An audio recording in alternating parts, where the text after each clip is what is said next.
하며 예수 그리스도의 이름으로 기도합니다. 아멘. 사무엘상 24장 1절부터 10절 본문을 통해 하나님께 맡기라는 제목으로 하나님의 말씀을 증거하겠습니다. 여러분, 저는 몇 년 전에 한국에 있을 때 성경 유적지 탐방을 간 적이 있습니다. 그때 이 사해에도 가보았습니다. 그럼 사해 사람이 가만히 있으면 몸이 뜰까요? 안 뜰까요? 가보셨습니까? 뜬다고 보통 말을 하죠. 진짜로 뜹니다. 그런데 사람의 몸이 가라앉지 않기 때문에 사해가 위험하지 않을 것 같지만 그렇지 않습니다. 사람이 물에 들어갈 때 그래서 반드시 지켜야 할 안전 수칙이 있습니다. 그것은 사해에서는 수영을 하면 안 된다는 겁니다. 사해의 염도와 부력이 높아서 이 사람이 바닷물 위에 가만히 누워 있으면 저절로 몸이 뜨지만 혹시나 하면서 몸을 못 맡기는 사람이 있습니다. 그래서 몸을 허우적거리거나 수영을 하려고 하면 바닷물이 튀어서 눈에 들어가는데 염분이 높고 광물질이 많이 들어있기 때문에 굉장히 눈이 쓰립니다. 그럼 더 당황하게 되고 허우적거리다가 바닷물을 많이 마셔서 몸이 안 좋아지거나 죽는 사람도 있다고 합니다. 그래서 사해에 들어가는 모든 사람에게 요구되는 공통된 주의사항은 힘을 완전히 빼고 가만히 바닷물에 몸을 완전히 맡기고 누워 있어야 한다는 것입니다. 여러분, 신앙생활은 영적인 바다를 항해하는 것과 같다고 어떤 분이 말씀하셨습니다. 이러한 신앙생활에도 사해 바다에서 우리가 바다에 몸을 맡기는 것처럼 우리의 신앙생활의 영적인 바다에도 우리의 마음과 삶을 맡기는 지혜가 필요합니다. 오늘 성경 본문의 사울과 다윗의 이야기의 주제도 맡김입니다. 오늘 설교의 제목이 하나님께 맡기라이죠. 지난주에 우리가 어떤 대목을 보고 설교를 마쳤습니까? 사울이 자기의 군사를 가지고 다윗을 둘러쌌습니다. 그래서 이제 마지막 다윗을 막 잡으려고 하는 순간에 전령이 왔습니다. 왕이시여, 지금 블레셋의 군사들이 쳐들어왔습니다. 지금 나라가 위급합니다. 그러니까 사울이 참 안타깝지만 다윗을 잡지 못하고 블레셋 군사와 싸우러 갔던 것입니다. 그래서 블레셋 군사들과 싸우다가 블레셋 군사들이 물러가니까 다시 사울이 내가 다윗을 꼭 잡아야겠다 하고 수소문을 했더니 첩자가 다윗이 유대 광야 엔게디라고 하는 곳에 있습니다 하는 소식을 전해줬습니다. 그러니까 사울이 군사를 3,000명이나 되는 군사를 몰고 왔습니다. 그 당시에는 대부분 예비군이었습니다. 적군이 쳐들어온다 하면 농사를 짓다가도 가서 칼을 들고 활을 들고 싸웠습니다. 그런데 사울이 왕이 되면서 상비군, 항상 군대로 주둔하는 사람이 3,000명이 준비되어 있었는데 사울은 그 정예군 3,000명을 데리고 600명밖에 되지 않는 다윗의 무리를 잡으러 간 것입니다. 근데 사울이 다윗이 있다고 알려진 엔게디 광야에 왔을 때쯤 한 가지 웃지 못할 해프닝이 일어납니다. 3절 말씀 우리 함께 읽겠습니다. 길가 양의 우리에 이른즉 굴이 있는지라 사울이 뒤를 보러 들어가니라. 네, 사울이 용변이 급해졌습니다. 왕의 체면에 그 밖에서 어떻게 할 수 없으니까 굴 하나가 눈에 띄니까 그 굴로 들어간 겁니다. 뒤를 보러 간 겁니다. 그런데 아이러니하게도 그 동굴 안에 누가 있었습니까? 다윗과 다윗의 군사들이 그 안에 숨어 있었던 것입니다. 그때 다윗의 군사들은 박수를 치면서 이렇게 말했습니다. 이거는 분명히 하나님이 저 나쁜 왕, 사악한 왕, 아무 죄도 없는 다윗, 당신을 죽이려고 하는 저 사울을 잡으라고 주신 기회입니다. 이렇게 말했습니다. 하지만 다윗은 그 상황을 그렇게 받아들이지 않았습니다. 다윗은 그 상황이 하나님께서 자신이 사울을 하나님께 맡기는지 못 맡기는지, 자신의 안전과 생명까지라도 하나님께 맡기는지 맡기지 못하는지를 시험하는 장소라는 것을 알았습니다. 4절을 제가 읽겠습니다. 다윗의 사람들이 이르되 보소서, 여호와께서 당신에게 이르시기를 내가 원수를 내 손에 넘기리니 내 생각에 좋은 대로 그대에게 행하라 하시더니 이것이 그 날이니이다 하니 다윗이 일어나서 사울의 겉옷자락을 가만히 베니라. 다윗은 하나님이 자신을 시험하시려는, 맡기는지 맡기지 않는지 시험하시는 그런 상황인 줄 알고 사울을 죽이지 않았습니다. 그리고 그의 겉옷자락만 가만히 베었습니다. 제가 어렸을 때 성경 만화를 본 적이 있습니다. 근데 이게 사울이 쭈그리고 앉아 있는데 뒤에 가서 다윗이 사울 옷을 이렇게 베는 장면이 만화의 그림에 있었습니다. 근데 여러분 상식적으로 생각하면 이해되지 않습니다. 왜냐하면 아무리 둔한 사람이라고 그래도 누가 와서 자기 옷자락을 베가는데 그것을 모르는 사람이 누가 있겠습니까? 그런데 여러분 영어 성경으로 이 본문을 보면 다윗이 잘라낸 것은 로브입니다. 로브라고 하는 것은 뭐냐면 겉옷입니다. 근데 이것은 히브리어 원문으로 보면 당시에 왕이 입던 화려하고 중후한 이 겉옷이었던 겁니다. 용변을 보면서 그것을 입고 할 수는 없잖아요. 그래서 바위 하나에다가 왕복을 벗어놓고 몇 메타를 더 가서 사울이 볼 일을 보고 있었는데 다윗이 조심조심 가서 사울이 벗어놓은 그 왕복의 일부를 잘라낸 것입니다. 다윗은 지금 상황이 하나님께서 자신이 하나님께 모든 상황을 맡기는지 맡기지 않는지 그 믿음을 시험하시는 상황이라는 것을 알았습니다. 여러분, 내게 좋은 기회가 왔다고 생각할 때 그것을 무조건 덥석 잡지 마십시오. 내 힘으로 할 수 없었을 때 힘들었는데 내게 힘이 주어지니까 내가 결정할 수 있을 때 이것은 내 마음대로 할 수 있는 좋은 기회다 생각하고 해서는 안 되는 겁니다. 그 기회를 내 뜻대로 사용해 버리지 말고 하나님께 맡기셔야 합니다. 다윗은 사울을 죽이지 않았습니다. 사울의 생명을 하나님께 맡겼습니다. 그런데 다윗의 상황에서는 사울의 생명을 하나님께 맡긴다는 것은 자신의 생명조차도 자신의 운명조차도 하나님께 맡기는 겁니다. 왜냐하면 사울이 자기를 죽이려고 하기 때문에 그를 살려주면 언제든지 사울이 자기를 다시 해할 수 있기 때문에 자기 생명마저 하나님께 맡기는 행위였던 것입니다. 그래서 다윗은 사울의 옷자락만 가만히 베었습니다. 그러고도 하나님 앞에 죄책감을 가졌습니다. 그 이유는 사울이 하나님으로부터 기름 부음을 받은 왕이었기 때문입니다. 5절부터 7절까지 말씀을 제가 읽겠습니다. 그리한 후에 사울의 옷자락을 뱀으로 말미암아 다윗의 마음이 찔려 자기 사람들에게 이르되 내가 손을 들어 여호와의 기름 부음을 받은 내 주를 치는 것이 여호와께서 금하시는 것이니 그는 여호와의 기름 부음을 받은 자가 됨이니라 하고 다윗이 이 말로 자기 사람들을 금하여 사울을 해하지 못하게 하니라. 사울이 일어나 굴에서 나가 자기 길을 가니라. 사울은 왕권에 대한 탐욕으로 다윗을 죽이려고 했지만 다윗은 사울을 하나님께 맡기고 보복하지 않았습니다. 다윗은 왕권을 위해 자기의 생명을 위하여 살인을 하지 않았습니다. 그는 목적을 위해 수단을 정당화하지 않았습니다. 다윗은 자신을 왕으로 세우시려는 하나님의 계획도 받아들였지만 자신을 하나님의 왕으로 세워가시는 방법도 하나님 앞에 맡겼습니다.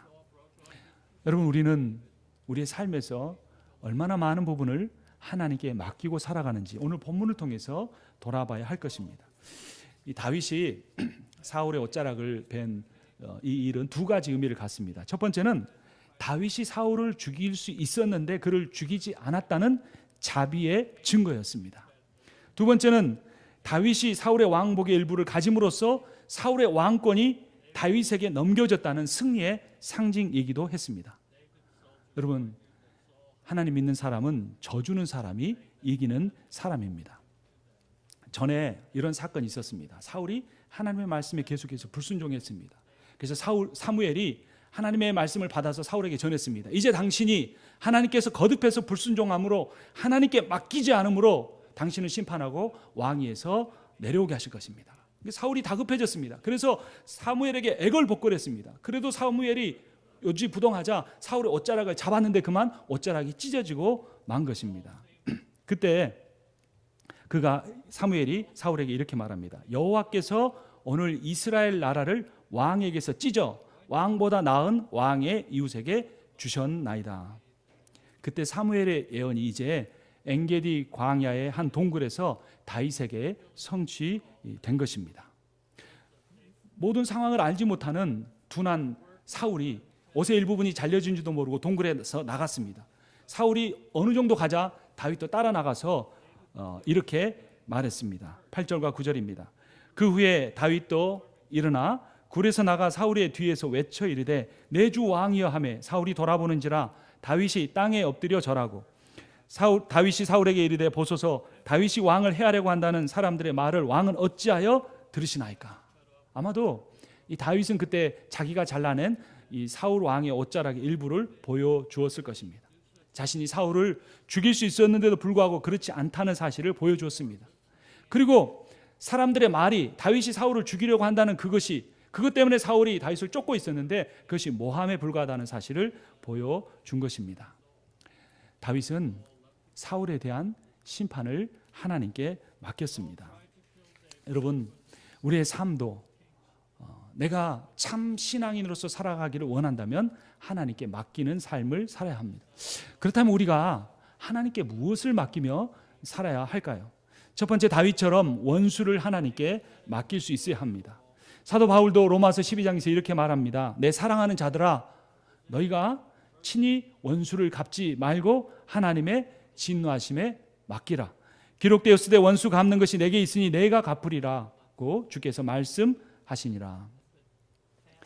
인생을 살다 보면 참 억울한 일을 당하기도 합니다. 힘든 일을 겪기도 합니다. 상대방이 왜 그렇게 오해를 잘하는지 내 의도와 달리 참 그런 사실이 아닌 말을 퍼뜨리기도 합니다. 그럴 때마다 우리는 나의 정당함을 드러내고 싶고 그 사람이 나게 한 것처럼 갚아주고 싶은 생각이 듭니다. 그러나 그렇게 할 때마다 우리는 인생의 문제가 더욱더 꼬이는 것을 매번 경험하게 됩니다. 그럴 때일수록 억울할수록 분할수록 하나님 앞에 맡기십시오. 하나님께 맡기는 사람이 자신을 파괴하는 증오심의 노예가 되지 않고 하나님께서 주시는 평안을 누리며 살 수가 있기 때문입니다. 두 번째, 인생의 염려와 짐을 하나님께 맡기십시오. 베드로전서 5장 7절을 보면 너희 염려를 다 주께 맡기라. 이는 그가 너희를 돌보심이라 라고 말합니다. 일본에 한 식당이 있습니다.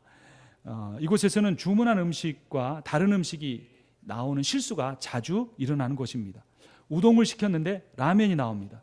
돈가스를 시켰는데 샐러드가 나오기도 합니다. 어떤 식당에서 주문 실수가 잦으면 사람들이 어떻게 반응할까요? 야, 이 식당에 저번에도 음식을 이상한 거 갖다 줬는데 이번에도 또 다른 거 갖다 주지 않느냐 염려하고 걱정할 수 있을 겁니다. 그런데도 불구하고 이 식당을 찾는 사람들의 이 손님들의 발걸음이 끊이지 않습니다. 그리고 그 사람들이 혹시 주문한 것과 다른 것이 나올까 걱정하지 않는다고 합니다. 그 이유는 이 식당에 이해와 배려가 넘치기 때문이라고 합니다. 그래서 식당 이름도 나중에 이렇게 바꿔버렸습니다.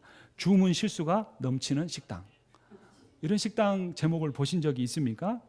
그런데 이 식당이 특별한 이유는 그 식당에서 일하는 아르바이트생들 때문이라고 합니다. 그 아르바이트생들은 다 치매에 걸린 할머니들입니다. 그분들은 방금 받은 주문을 잊어버리기도 하고 금방 음식을 가져다 줬는데 또 가져다 주기도 합니다. 근데 이 할머니들의 특징은 어떤 상황에서도 미소를 잃지 않는다는 겁니다. 그리고 매우 친절하게 일한다는 것입니다. 이런 모습을 보는 손님들이 설령 자신이 주문한 것과 다른 음식이 나와도 얼굴을 찌푸리거나 불평을 하지 않는다는 것입니다. 그들이 주문한 음식만 즐기는 것이 아니라 치매 환자들도 일할 수 있는 그 식당의 화기애애한 분위기를 즐기기 때문이라고 합니다. 그 식당을 찾는 손님들은 그 치매에 걸린 할머니들을 보면서 자신을 어렸을 때부터 길러주고 양육해준 어머니들을 생각한다고 합니다. 그리고 그런 분들이 치매에 걸려서 집안에 갇혀서만 사는 것이 아니라 이곳에 와서 이렇게 일할 수 있도록 해주는 그 식당 주인의 배려에 감사하면서 그 식당을 자주 찾는다고 합니다. 그들은 그 치매에 걸린 할머니들에게 자신의 주문을 맡겨버림으로써 어떤 음식이 나오든지 그것을 즐길 수 있는 그런 평안을 누린 것입니다. 치매에 걸린 할머니에게 주문을 맡겨버려도 마음이 편한데 우리 인생에 있어서 모든 문제를 우리 인생의 주문들을 지혜로우신 하나님께 맡겨버린다면 우리 마음에 얼마나 큰 평안이 찾아올까요? 시편 55편 22절에 이렇게 말합니다. 내 짐을 여호와께 맡기라. 그가 너를 붙드시고 의인의 요동함을 영원히 허락하지 아니하시리로다. 또 예수님께서는 이렇게 말씀하셨습니다. 수고하고 무거운 짐진 자들아 다 내게로 오라. 내가 너희를 쉬게 하리라. 여러분 걱정하고 염려한다고 해결될 수 있는 문제가 몇 가지나 되는 것 같습니까? 거의 한 가지도 없는 것 같습니다. 그런데도 불구하고 우리는 그 문제 때문에 힘들어하고 그 문제에 대한 고민 때문에 더 힘들어하고 살아갑니다. 신앙이라면 하나님 앞에 그런 인생의 염려와 짐을 맡길 수 있어야 합니다. 세 번째, 자녀나 성공이나 명예나 자존심 등 인생길의 모든 일들을 하나님 앞에 맡길 수 있어야 합니다. 시편 37편 5절은 이렇게 말합니다. 내 길을 여호와께 맡기라. 그를 의지하면 그가 이루실 것이니라. 아멘. 한국 사람들이 하나님께 맡기지 못하는 것들이 많이 있지만 그 중에 대표적인 것이 자녀입니다. 여러분 11절을 한번 보시면 다윗이 사울을 누구라고 부르고 있습니까? 내 아버지여 이렇게 부르고 있습니다. 보소서 내 아버지여. 16절을 보십시오. 뒷부분으로 가면 사울도 다윗을 누구라고 부르고 있습니까? 내 아들 다윗아라고 말합니다.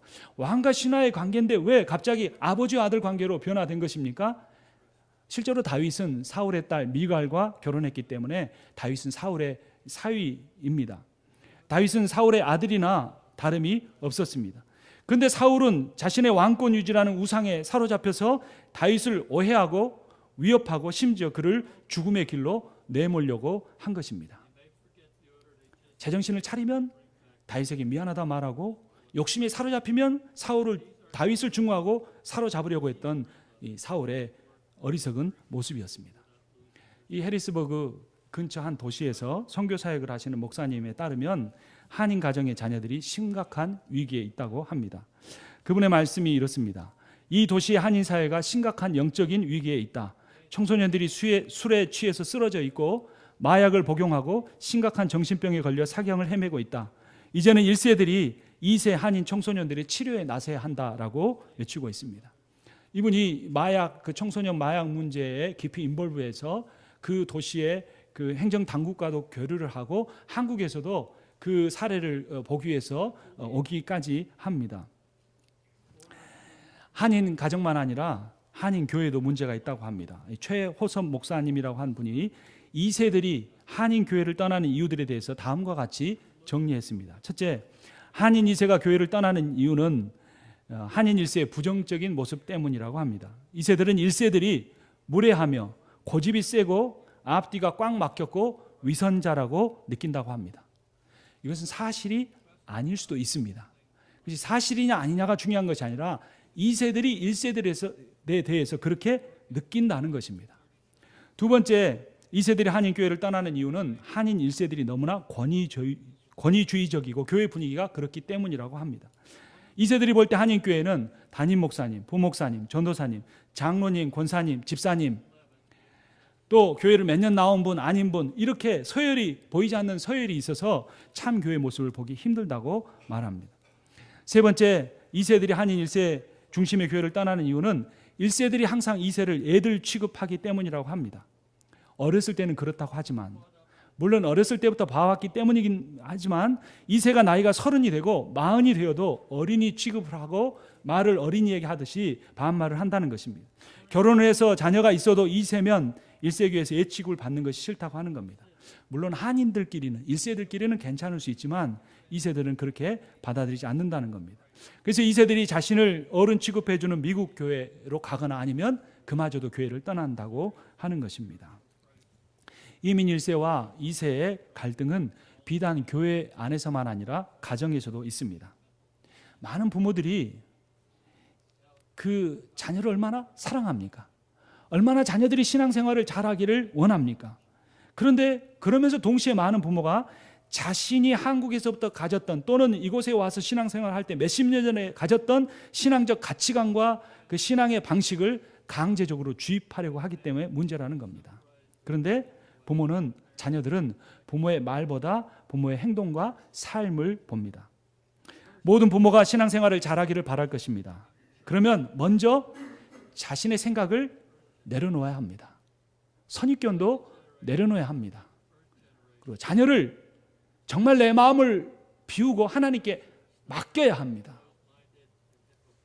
자신의 생각이나 신념을 자녀에게 강요하기보다 자녀의 눈높이에서 생각하는 훈련을 해야 합니다. 그들과 친구가 되어야 합니다. 제가 지난주에 애들이 이제 방학 3주째 들어가서 집에만 있으니까 얼마나 이게 몸을 비틀고 힘들어 하겠습니까? 그래서 저기 앞에 큰 나무 밑에 그 벤치에 앉아가지고 게임을 했는데요. 무슨 게임을 했냐면 TV에서 본 건데 생수병 하나를 가지고 생수병 뚜껑 작은 거에다가 물을 조금 채우는 겁니다. 그래서 가위바위보를 하거나 쌍권총 하나 빼기를 해가지고 제일 이긴 사람이, 3명 중에 제일 이긴 사람이 제일 진 사람 3등한테 물을 확 뿌리는 겁니다. 처음에는 확 뿌리다가 처음에는 조금씩 뿌리고 뭐 온몸 구석구석에 뿌리는데 정말 유치한 일이지만 그렇게 한참을 놀면서 재미있게 웃었습니다. 그러고 나니까 제가 그 전에 목양실에 있다가 집에 들어가면서 아이들이 스마트폰을 보고 있으면 야 너희들 왜 정해놓은 시간 아닌데 보고 있어? 그러면 짜증내고 말을 잘 듣지 않았는데 그렇게 한번 놀고 난 다음에는 얼마나 그것을 잘 받아들이는지 모릅니다. 어떤 한 예를 든 것에 불과합니다. 우리의 자녀들을 볼 때 세대가 다르고 문화가 다르고 언어가 다른 곳에 자라난 우리 자녀에게 내가 가지고 있는 가치관으로만 그들을 보려고 하기보다 그들의 입장에서 그들을 보고 친구가 되어줄 때 아버지가 내 친구가 되어주려고 하는구나, 내 엄마가 내 친구가 되어주려고 하는구나, 내 마음을 이해해 주는 걸 하면서 내 부모가 믿는 신앙에 대해서도 관심을 가질 수 있게 되는 겁니다. 근데 그런 관계를 다 내려놓고 예수 믿어라, 교회 다녀라 이런 말들만 하면 그것이 잔소리에 멈추기가 쉬운 것입니다. 잠언 16장 3절은 이렇게 말합니다. 너의 행사를 여호와께 맡기라. 그리하면 내가 경영하는 것이 이루어지리라. 찬송가 337장은 이렇게 말합니다.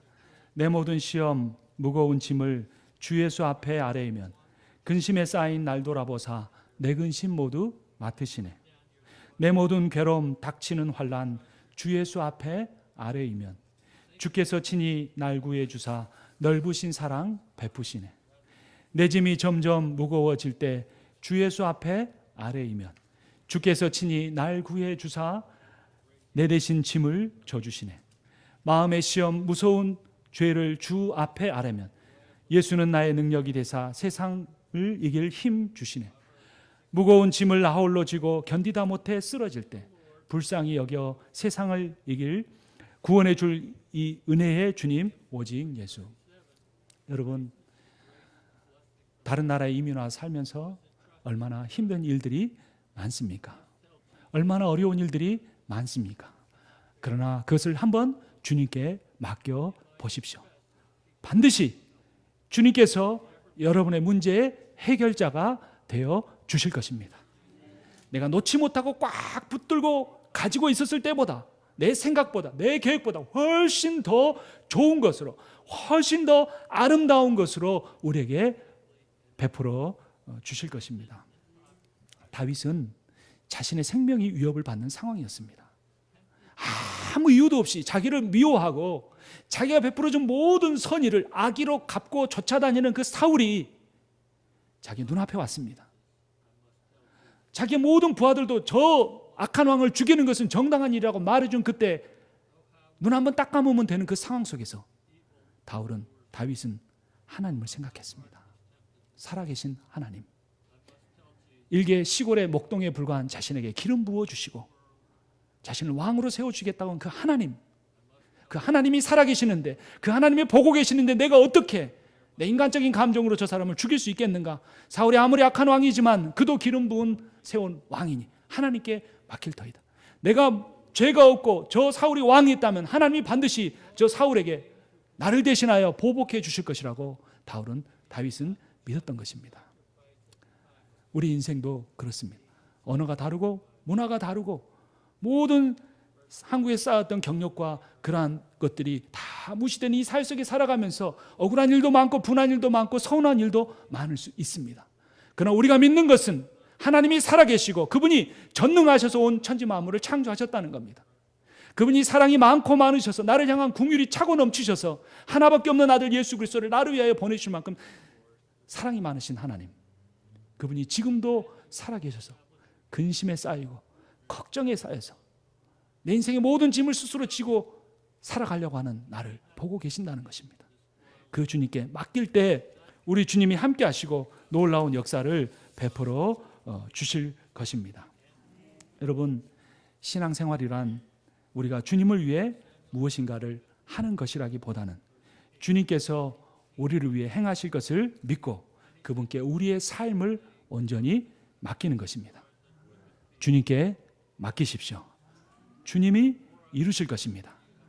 하나님께 모든 것을, 근심도, 걱정도, 돈 문제도, 비즈니스도, 직장 생활도, 심지어 자녀까지도 주님 앞에 모든 것을 맡기시고 그분이 내게 부어주시는 참 안식과 평안을 누리며 사시는 여러분과 제가 되기를 주님의 이름으로 축원합니다. 살아계신